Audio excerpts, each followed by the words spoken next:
Yes, now, ladies and gentlemen, welcome back to the Thomas Rants YouTube channel. And as routine, a long overdue video. I should have had this video out on Wednesday. It is now Sunday, my bad. NXT review, let's go. So it was another one of those special events where they were in another city. This is kind of what they do for the NXT talent when they're trying to get them ready for the WWE regime. They keep them in the same place every week, but every now and then they'll go to a new city just to get them used to a bit of the travelling.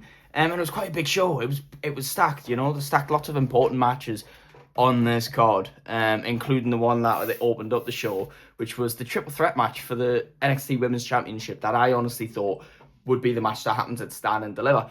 But I was wrong. And that was Jacy Jayne, obviously defending her NXT Women's Championship against Sol Ruca and Zarya. Big match. Now, obviously, Zarya and Sol Ruca got in each other's way, both hate each other, you know. And Jacy Jayne walked away with the title. Correct decision? Probably. I'm not a fan of the major title holders changing hands right before a major event. Not a fan of it. So this was obviously the right winner. And it just makes me think that Zarya and Sol are probably just going to be doing a one-on-one non-title thing for Stand and Deliver, which, to be honest, makes a lot of sense. We need a culmination for this feud. And it probably should last longer than just Stand and Deliver. But, yeah, maybe having a feud not centered around the NXT Women's title might just make it a bit more about that feud, and we might be able to get a bit more of an interesting story rather than having other people getting involved because of a title. Do you know what I mean? So that was actually quite interesting. So fair enough. And let's talk about the NXT title for a second, because Ricky Sainz came out mid-show to call out Joe Hendry in the NXT Championship because him and Ethan Page beat Joe Hendry and Miles Bourne last week. Now, obviously, there's a big conversation going around because Ethan Page was actually the one who pinned Joe Hendry. Ethan Page, ever since Ricky Sainz has mentioned him being NXT champion and Ethan Page being down about not being North American champion, has kind of widened his eyes at the thought of being NXT champion. He thought, I'm not North American champion again and I couldn't regain the belt, but who says I can't regain the NXT title? You know, those thoughts have kind of been lingering, and Ricky Sainz immediately came out going, oh, I'm getting my rematch with Joe Hendry. And that's when Ethan Page himself actually interrupted Ricky. And they kind of got into a bit of a friendly spat because Ethan Page said he was the one who pinned Joe Hendry, and he now, instead of wanting to go after the North American title, wants to go after the NXT title. Ricky was kind of like, well, that's not what we agreed on. And that's when Joe Hendry came out, stirred the pot, as you can imagine, and determined that, you know, they both had a match at Stand and Deliver last year, which I think Ethan Page won. And it was for the North American title that Ethan Page took off of Ricky Sainz. So Joe Hendry kind of suggested that they should run it back. And while they were in this segment, and Ricky and Ethan then actually just decided to both beat up Joe Hendry, even though it's a good idea, Tony D'Angelo got involved, came out and beat everyone up. As we know, Tony D'Angelo's done with Dark State now, and he now wants a shot at that NXT title. You can kind of see he's getting fast-tracked to the main roster a bit. My idea of what might happen at Stand and Deliver is that we get a fatal four-way, like we did with the women's NXT title last year. We're going to get Joe Hendry, Tony D'Angelo, Ethan Page, Ricky Sainz, because these are all the big major players. It's too soon to have a Ricky Sainz turn on Ethan Page moment. A, they've not been friends that long. B, we had that match last year. C, there's just not enough time. Stand and Deliver is like literally, next Saturday? Like, there's not enough time. We're simply getting a fatal four-way here. And I can't wait, because I don't want Joe Hendry being NXT champion. I get it. His gimmick's over and all that, but he's not I don't favour him as a wrestler. Ricky Sainz is probably going to be in NXT a bit longer, so he's probably going to be NXT champion again. I don't immediately want him to have that title back, considering he just lost it to Oba a couple months ago. And Ethan would obviously be a great NXT champion. Ethan Page is the best thing going in NXT, but I think Tony D'Angelo deserves this. I think Tony D'Angelo needs this so he can have his short little run and then eventually move up to that main roster. So if the winners of Stand and Deliver are both Tony D'Angelo or Ethan Page, I'm a happy man. If they're not, I'm not a happy man. Let's just make that straight. Let's just get that straight. Vanity Project was set for a 6-man tag against El Grande Americano. Now, last week when I made my NXT review, I was quite pissed about this because they literally had a backstage run-in with Shawn Legacy, Eli Knight, and Elio LaFleur, and Shawn turned to Robert Stone and said, actually, you know what, scrap that tag team tournament, or scrap the speed title. I've got a better idea. And then Robert Stone came up to Vanity Project later on and told them that they're facing the Americanos, which made no sense because Americanos aren't even a part of NXT. And they literally had a run in with Shawn Legacy, Eli Knight, and Ilya LaFleur. But this match happened. And we later found out why it wasn't Shawn Legacy, Eli Knight, and Ilya LaFleur, because they came to Robert Stone saying, obviously, Shawn Legacy's injured. Can't remember what the injury was, but he's injured.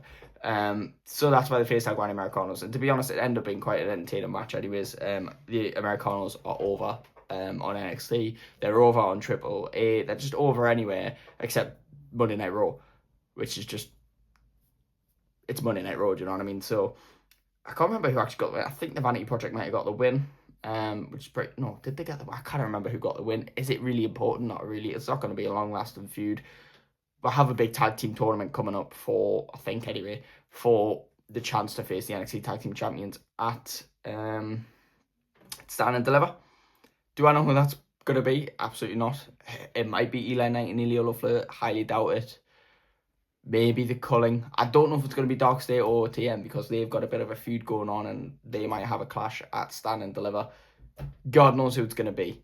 But they need to kind of revitalize. It might be Birthright because they've been doing their thing. I don't know what the idea for Stand and Deliver is, to be honest. But they better come up with something interesting because the NXT tag division used to be on fire, especially with Fraxium as tag team champions. But for some reason they broke up half their tag teams and killed it off. So God knows what the actual idea is.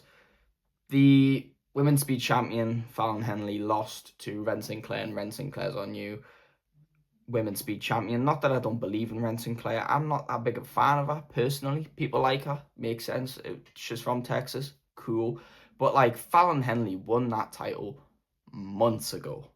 And that was her first defense, and they've lost it. What was the point in Fallon Henley having the Women's Speed title? Please tell me. Because now it's just been handed over to Ren Sinclair. Fair enough. They're trying to build up the Ren QCC, but actually because Kendall Gray just dropped the Women's Evolve Championship, like vacated it because she wants to win the NXT Women's Championship, and so does Lola Vice and loads of other people. So we don't even know what the direction for the NXT Women's Championship is going to be. Like, everyone's concerned for WrestleMania and how we know probably 3 or 4 matches for Mania, and there's a lot of like spaces there, and we're like, Mania's less than a month away. What we're doing? But let's talk about Stand and Deliver, which is, 3 weeks before? 2-3 weeks before WrestleMania? And we don't have a single match for Stand and Deliver. Not a single one. Make that make sense. Just saying. It's literally, we've got probably 1 or 2 episodes of NXT left to build matches for Stand and Deliver. We've got nothing. But that's just me. The main event is Tatum Paxley defending once again against Izzy Dame in a steel cage. Remind me again why this wasn't done at Stand and Deliver. I mean, they literally just had the match at Vengeance Day, which was, a week or 2 ago. And Stand and Deliver is in, a week or 2. But they did the steel cage match in Texas. But okay. And then when she was leaving, Blake Monroe grabbed Tatum Paxley, dragged her onto the stage and had a look at that title. So Blake Monroe's going to be involved at Stand and Deliver, looking to get back her Women's North American title, which is fair enough. It's Blake Monroe, right? And she never should have lost the title in the first place. And would she still have been champion by now? Potentially. So I can imagine they're going to be going with an angle with Blake Monroe and Tatum Paxley. Is Izzy Dame going to be involved? I've got no clue. But in my opinion, it was probably worth culminating such a big feud like Tatum Paxley and Izzy Dame at Stand and Deliver, and then having Blake Monroe go for it after Stand and Deliver. But they know better than us. It's run by Shawn Michaels. He's a legend, right? That's basically it. Just, there's other smaller backstage details which I kind of don't remember as much, so I don't really want to comment on them. William Regal was fond of Robert Stone as GM, wants him to remain GM, but then he messes up later on in the night. So some people have a problem with it, like Booker T, because Booker T was meant to be Booker T Appreciation Night, and then it got interrupted by Keanu Carver, who just felt disrespected by everyone and just started like carving shit up, pun intended. And then out came Jasper Troy to chase him out there, and then they start playing Bruca's music when he was trying to cut a speech, and it was just kind of awkward. Like, it felt like a setup segment to set up Jasper and Keanu for a second, but then it just got awkward, and then they just cut immediately to Ren Sinclair making her entrance for a match. So something awkward happened there. God knows what it was, but it is what it is. Pitch Posh NXT. It wasn't a bad watch, to be fair. It was a decent event. So I'm sitting here complaining, but it was actually a decent event. So ignore what I say. Go watch it for yourself. Let me know what you thought in the comments below. Please like and subscribe, and I will see you in the next one. Goodbye.